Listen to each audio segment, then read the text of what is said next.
እናት እቴቴ በጣም ከመጨነቃቸውና ከመደንገጣቸው የተነሳ አሁን ላይ ነፍሳቸው ባፋቸው ሊተፋት ደርሰዋል። ለዚህ ምክንያቱ ደግሞ አንቺ የዙፋን እናት እንዳልሆንሽ ለዙፋን ነግራታለሁ በሚል ቡርቴ አስፈራርታት እንደነበር ይታወቃል። የቤት ሰራተኛዋ ምኞት ደግሞ ሁሉንም ነገር ማለትም ቡርቴ አቶ በረከትን እንደመረዘችው መድኃኒት አጠጥታ ይህንን ቤት ገንዘብና ንብረት ለመውረስ ስትል እሱን እንዳሳመመችው ጉዳዩን ግልጥልጥ አድርጋ እንዲሁም ዘርዝራ ለቤተሰቡ በመናገሯ ምክንያት አሁን ላይ ቡርቴ እጅግ ቀጭን የሚባል ሁለት አማራጮችን ለምኞት ሰጥታታለች። እሱ ምንድን ነው? ወይ እዚህ ቤት መኖር አሊያም ደግሞ ነፍስሽን መርጠሽ ከዚህ ቤት ውልቅ ማለት። ሌላው ጉዳይ ደግሞ ዙፋንና ቡርቴ አሁን ላይ ጭድና እሳት ሆነዋል። ሁለቱም እጅግ ሊቦጫጨቁና እርስ በርስ ሊጠፋፉ የደረሱ ሁለት ተቃራኒ ቡድኖች ሆነዋል። ለዚህ ደግሞ ምክንያቱ ዙፋን በረከትን ቡርቴ እንደመረዘችው እስከ መጨረሻው ወንድሟን እየተከታተለችና እየተንከባከበች ያለችው ዙፋን እስከ መጨረሻው ይህንን ጉዳይ የፈጸመችው ቡርቴ እንደሆነች ተገንዝባለች። ለዚህ ቤት መበጥበጥና ሰላም ማጣት ዋነኛ መንስኤ የሆነችው ቡርቴ አሁን ላይ ከቤተሰቡ ይልቅ አልፋ ተርፋ ደግሞ የዶክተሩ ልጅ ጋር ኤልሳ ጋር እጅ ለፍንጅ በጣም ሆኖ አሁን ላይ እየተጣሉና እየተሰዳደቡ ይገኛል። ይህ ደግሞ ዋነኛ ዓላማዋ ብርቱካን እስከ መጨረሻው ድረስ በረከትን አጠፍታ ሀብትና ንብረቱን መቀራመት ዋነኛ ተግባሯ ነው።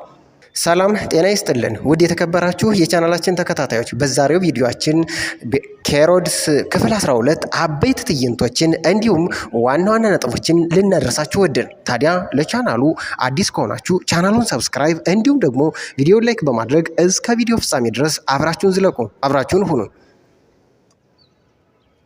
የበረከትን ሀብትና ንብረት ብላ ያገባችው ብርቱካን አሁን ላይ ቤቱ ያሉትን እንስቶች ሁሉ እየበረቋቆሰች አንድ ባንድ እየተጣላች ቤቱን በአንድ እግሩ ልታቆመው ደርሳለች።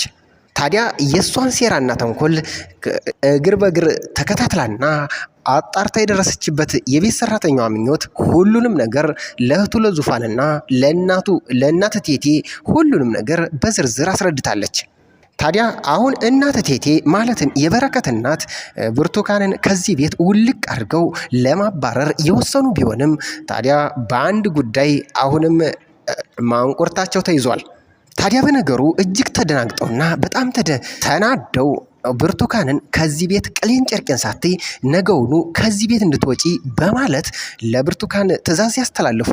ብርቱካንም በእንደ መሳቃለችና እዚህ ቤት መውጣት በቀላል የምወጣ መሰለሽ? ማለትም በቀጥታ እዚህ ቤት የምወጣ ከሆነ አንቺም የዙፋን እናት እንዳልሆንሽ ለዙፋን እነግራታለሁ ስትል ቀስሟ አይሉ ቀልቧ ሁሉ ከዋለች።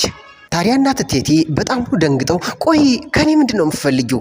በማለትም ብርቱካንን ስትጠይቃት ከአንቺ የምፈልገው ቢያንስ እንኳ መኖሪያና መዳረሻዬን እስካመቻች ድረስ እዚህ ቤት ለተወሰነ ጊዜ እቆያለሁ ስትልም ጥያቄ ታቀርባለች። በሀሳቡና በጥያቄውም ተስማምታ ለተወሰነ ቀናትና ወራት እዚህ ቤት እንድትቆይ እናት እቴቴ ወስነው ለምኞትና ለዙፋንም ሊያስረዷት ይሞክራሉ። ነገር ግን አሁን ላይ ምክንያታቸውን ባላወቁት ምኞትና ዙፋን ለምንድን ነው ቆይ እዚህ ቤት የምትቆየው? ምክንያቱም የእሷ ሴራና ተንኮል በግልጽ እየታወቀ በረከትን እስከ ወዲያኛው ድረስ ለማጥፋት በመርዝ መርዛው ይሄው አልጋገር ብሎ አሁን ላይ ተኮርምቶ ቁጭ ብሎ እንዴት ነው እዚህ ቤት የምትቀጥለው? በማለት ወይዘሪት ዙፋንም እጅግ ተናዳ ትናገራለች። ታዲያ ነገሩን ለማድበስበስ ያክል እናት እቴቴም እርጉዝም አይደለች፣ ስለዚህ እችን ልጅ አስወጥተን ነፍሰ ጡር አይደለች፣ መውጫ መዳረሻ እንዲሁም ደግሞ ማረፊያ እኮ የላትም፣ ስለዚህ ማረፊያ እስከምታመቻች ድረስ ቢያንስ ትንሽ ቀን ስጣት በማለት ታረጋጋቸዋለች። ሌላው ጉዳይ ደግሞ ምኞት እናት እቴቴን ለምንድን ነው እቴቴ ግን እችን ሴትዮ ማለትም ብርቱካንን ከዚህ ቤት ለምን አታስወጫትም? ሁሉን ነገር አውቀሻል። ስለዚህ በረከትን ልታጠፋውና እስከ መጨረሻው ድረስ ሀብትና ንብረቱን ልትቀራመተው እንደመጣች ያውቃሉ። ስለዚህ ለምንድን ነው እንድትወጣ ያልፈለግሽው? ትላታለች። ታዲያ እናት እቴቴም ቀበላሉና በተደናገጠ አእምሯቸው አይ ልጄ አንቺ ምን ይገባሽ፣ ይኸውልሽ ዙፋን የኔ ልጅ አለመሆኗን እናገራለሁ ብላ አስፈራርታይ ነው በማለትም እያወሩ እያሉ ድንገት ዙፋን ከክላሷ ትወጣና ወደሚወያዩበት አጠገብ ትመጣለች። ታዲያ እናት እቴቴ ዙፋን ስትመጣ ነገሩን የሰማች ማለትም ያወራችውን የሰማች መስሏት እጅግ ደንግጣ በጣሙኑ ተደናብራ ከመቀመጫዋ ብድግ አለች። ይኸውልሽ ልጄ ቆይ ላስረዳሽ እስኪ አንድ እድል ስጭኝ በማለትም ይርበተበቱ ጀመር። ቆይ እማዬ ምን ተፈጥሮ ነው? ምን አዲስ ነገር አለ? በማለትም ከጆሮዋ ኤርፎኑን ስታወጣ እንዳልሰማችም ምኞት ወዲያውኑ ታረጋግጣለች። ታዲያ ነገሩን ለማስቀየስ ያክል ምኞትም አይ ዙፋኔ እቴቴ እኮ በቃ በሚረባው ነገር ነው የሚጨነቁት፣ ዝም ብለው ነው፣ በቃ እናንተ ተወያዩ፣ እኔ ኩሽና ስራ አለብኝ በማለትም ወደ ኩሽና ታመራለች።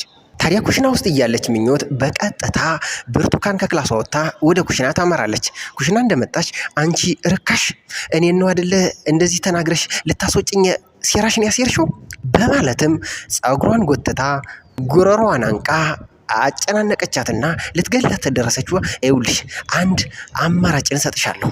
በዚህ 2 ቀን ውስጥ ወይም ቤት ለቀሽ መውጣት ወይም ደግሞ በህይወትሽ መፍረድ፣ 2 አንድን መምረጥ አለብሽ በማለትም አለዛ አይ ካልሽ ግን ነፍስሽን አወጣዋለሁ፣ አንቄ እዚሁ ነው የምፈጠፍጥሽ በማለት ቀጭን ትዕዛዝን ታስተላልፋለች።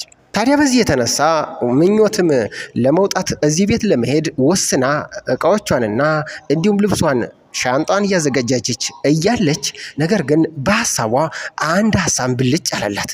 ይህንን ሐሳብ ስታብላላ አይ ማድረግማ የለብኝም፣ ምናልባት እዚህ መቆየቴ ለእኔ አደጋ ሊሆን ይችላል፣ ነገር ግን የበረከትን ነፍስ ላተርፍ ሊሆን ይችላል፣ ስለዚህ አልወጣም፣ የፈለገችውን ታድርግ እንጂ አልወጣም በማለት ሻንጣዋን መልሳ ታስቀምጣለች። ሌላው ጉዳይ ደግሞ ዙፋን ከሆስፒታል በረከትን እየተንከባከበች ከቆየችበት ወደ ቤት ስትመጣ ቆይ እማዬ ቆይ ለምንድን ነው ግን እችን ሴትዮ ያላባረርሻት? ለምንድን ነው እዚህ ተጨማሪ ጊዜ እንድትቆይ ፈቀድሽላት? በማለት እናቷ እቴቴ ላይ ስትጮህ አይ ልጄ ነፍሰ ጡር አይደለች፣ ለተወሰነ ጊዜ ማረፊያ እስከምታዘጋጅ ድረስ እዚህ ትቀመጥ ብዬ ነው በማለት እናት እቴቴም ትመልሳለች። ታዲያ በዚህ እጅግ የተናደደችውና የተበሳጨችው ዙፋን በቀጥታ ሄዳ ቡርቴን አንቺ ሴትዮ አትወጪም ግን? ታዲያ በዚህ እጅግ የተበሳጨችው ዙፋን ይኸውልሽ ከዚህ በኋላ እዚህ ቤት የመኖር እድል የለሽም፣ ምክንያቱም ሁሉን ነገር እማየም ይሆን አውቃለች፣ በእማየ ነበር የምታስፈራሪው፣ አሁን እሱንም ሴራሽና ተንኮልሽን እማየም ተገንዝባለች፣ ስለዚህ እንደውም እዚህ ማየቱ በጣም እያናደደኝ ስለሆነ ስመለስ እዚህ ቤት እንዳላገኘሽ በማለት ቀጭን ትዕዛዝን ለቡርቴ ትሰጣታለች። ቡርቴ ግን ምንም አልመሰላትም፣ ምክንያቱም ዓላማዋ ተግባሯና የመጨረሻ ግቧ የዚህን ቤት ሀብትና ንብረት መቀራመት ስለሆነ ውጪ አስጠላሽኝ፣ እንደ ቀልድ እዚህ ቤት መውጣት ታይኛለሻ፣ ብርቱካን አይደለሁማ በማለት በራሷ አንደበት ትከራከራለች። ታዲያ በዚህ ሁኔታ ቡርቴ ከክላስ ወጣችና እንዲሁ ወደ ኩሽና ስታመራ አሁንም ምኞትን ታያታለች። ምኞት ቆይ የነገርኩሽን ምን መረጥሽ? አሁንም እዚሁ አለሽ በማለት እጇን ሰንዝራ ይኸውልሽ ብላ ጉሮሮዋን ልታንቃት ስትል እጇን ወደዛው መለሰችባት። ታዲያ ምኞትም ይኸውልሽ ከዚህ በኋላ ንክች ታረግኝና አይማረኝ አልምርሽም፣ እንደስከ ዛሬው የማከብርሽ እንዳይመስልሽ እና ለመሞት መርጫለሁ እያልሽ ነው በማለት ብርቱካንም ትመልሳለች። የማን ሞች ማን ገዳይ እንደሆነ እሱን ወደፊት የምናየው ጉዳይ ይሆናል። ነገር ግን አንቺ ባልሽኝ አማራጭ አንዱን መርጬ ይሄው እዚህ ለመኖር ወስኛለሁ በማለትም ትመልስላታለች።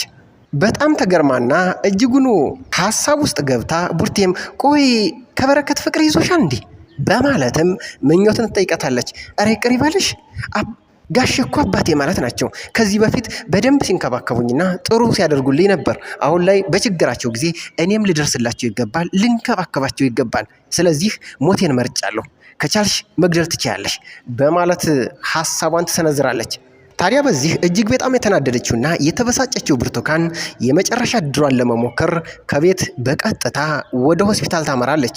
ወደ ሆስፒታል ሄደችው የጀመረችው ልትጨርስ ማለትም በረከትን እስከ ወዲያኛው ድረስ ልሸኝ አሁንም እድል ካገኘች ወደ ኋላ የማትለው ቡርቴ በረከትን ለመግደል ነበር። ነገር ግን አሁን በረከት በጥሩ ሁኔታ ላይ በመሻሻል ላይ ይገኛል።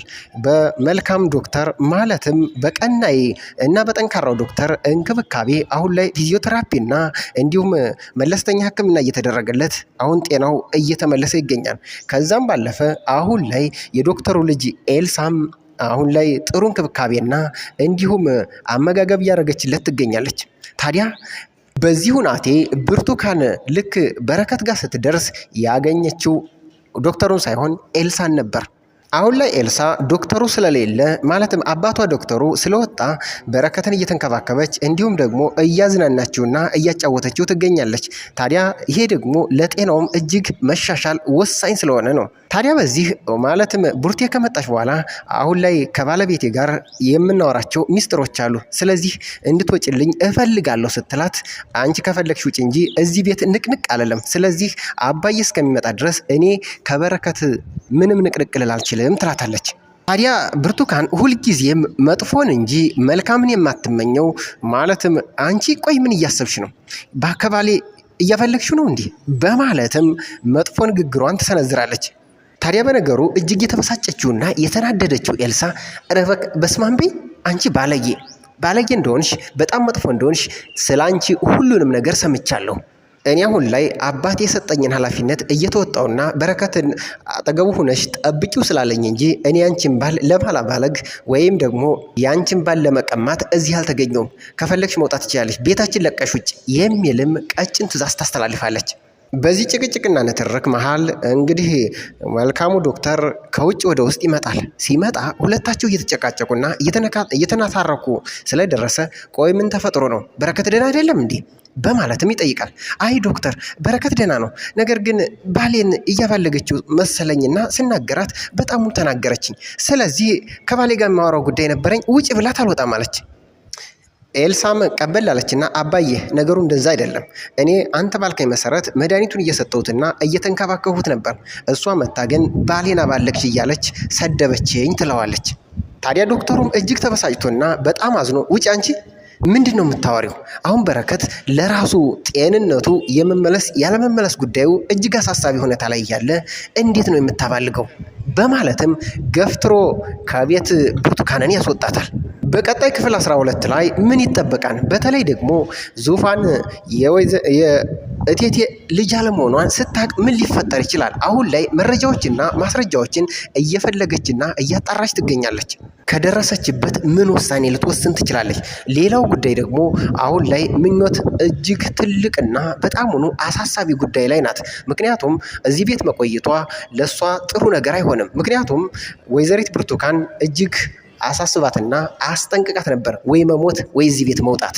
ይህ በሚቀጥለው ክፍል የሚጠበቁ አበይት ጉዳዮች ናቸው። ታዲያ ምናልባትም ዙፋን የቴቴ ልጅ አለመሆኗን እቴቴ ካወቀችስ ምን ሊፈጠር ይችላል? እቴቴስ ምን ሊውጣት ይችላል? ይህም ሌላኛው ጉዳይ ነው። ሌላው ጉዳይ ደግሞ አሁን የዶክተሩ ልጅ ኤልሳም ምናልባትም ከበረከት ፍቅር ሳይዛት አይቀርም በመልካም ጤንነትና አሁንም ጤንነቱ ከተመለሰ እሷ የምታፈቅረው ይሆናል ማለት ነው። ይህም በሚቀጥለው ክፍል የምንጠብቀው ይሆናል። ውድ የተከበራችሁ የቻናላችን ተከታታዮች አብራችሁን ስለቆያችሁ ከልብ እያመሰገን ይህንን ቻናል ሰብስክራይብ ካላደርጋችሁ ሰብስክራይብ እንዲሁም ደግሞ ቪዲዮውን ላይክ በማድረግ እንድታበረ